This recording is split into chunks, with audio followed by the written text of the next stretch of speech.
Efesini, capitolo 5. A nuova vita rinda a Cristo.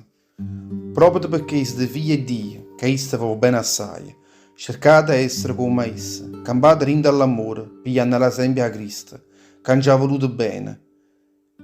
Zina la vita sua per noi, sacrificandosi innanzi a Dio come un sacrificio chi ne adora innanzi a Dio. Non vi mettete manco a parlare di tutte quelle schifezze, e tutte quelle vizie, e tutte quelle fedenzie, ogni specie, perché tutte queste cose non sono degne voi che appartenete a Dio. La stessa cosa avete fatto per tutte quelle che sapete, scrianzate e schifose, perché sono cose che non convengono per niente a voi. Continuate piuttosto a ringraziare Dio, perché voi lo sapete che nessuno è fedente, nessuno è schifoso, nessuno pirchia, la percheria, la maniera di adorare Dio. Potrà mai trasire in do regno Cristo e in do regno Dio. Non vi lasciate ingannare chi vi parla a schiovere, perché su queste mancanze tutti quelli che non vogliono sentire a Dio. E proprio per questo fanno cadere in cuore a loro la condanna soia. Sforzatevi e non avete mai niente a che fare con gente come questa. Una volta state in oscurore, mostrate me già unito al Signore e campate in la luce. Comportatevi per questo come figli della luce, che portano sempre frutto e amore, e giustizia e verità. Sforzatevi sempre e lasciate tutte quelle che fa piacere al Signore. Non facete amicizia con tutti quelli che fanno cose in oscure e che non portano mai nessun frutto buono, perché queste sono cose che loro fanno in oscure e hanno scusa e non scuorno solo a parlare. La luce mostra la natura vera e tutte quelle che avevano mise in chiaro. Poiché la luce farà cagnare tutte quelle che avevano rallumate e lo farà regnere in luce.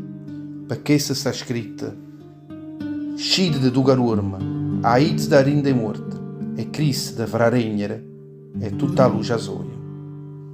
E virtù cristiana. Facete assai attenzione a come state campando.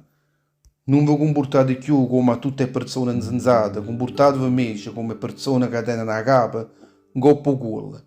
Usate buono tutto il tempo che tenete, perché stiamo campando in giorni assai malamente. Non vi comportate come persone che tengono a capo solo per spartere le orecchie. Sforzatevi invece a capire sempre tutte quelle che Dio desidera. A ognuno di voi. Non vi imbriagate di vino, perché questo porta in uno scadascio. Campate invece in lo Spirito Santo e indunate in mezzo a voi salme, in, canto e allode. Cantate indunate, canta innanzi al Signore, con tutto il cuore vostro. Ringraziate sempre e rinda ogni cosa, che è il Padre nostro, Dio. Nostro rinda nome Gesù Cristo, che è il Signore nostro. Marito e moglie. Per mezzo che l'amore che avete tenuto per Gesù Cristo, un marito sottomesso l'uno con l'altro, e moglie stessa a sentire un marito come il Signore. Perché il marito è il capo della moglie, proprio come Cristo è il capo della Chiesa. Anzi, Cristo è il Salvatore della Chiesa, che è il corpo suo. E come la Chiesa è sottomessa a Cristo, a così pure le mogli hanno rimanere sottomesse al marito in ogni cosa. E voi, marito, volete bene le mogli vostre, come Cristo ha voluto bene a Chiesa. Zina a sacrificare la vita sua per far diventare Chiesa Santa, pulizzata rinda all'acqua e rinda la parola sua. Per sapere innanzi chi ne sbernore, senza anguacchie, senza repicchie e senza rifiette, per chi sa la luce santa e senza peccato. Pure i mariti hanno pure bene la moglie a loro, proprio come vuole bene il corpo a loro. Perché chi va bene a moglie sua, va bene a essa stessa.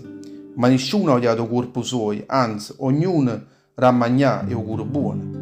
La stessa cosa fa Cristo che a Chiesa, perché tutto quanto noi formiamo il corpo suo. Proprio per questo sta scritto nella Bibbia: l'uomo lascerà il padre e la mamma e si accucchierà con la moglie sua, e che i due faranno una carne sola. E questa è una verità assai rossa e chi ne misteria. I righe riportando a Cristo e a Chiesa, e per questo dico pure a voi, ognuno per parte sua, volesse bene la moglie sua come a essa stessa, e la moglie rispettasse il marito suo.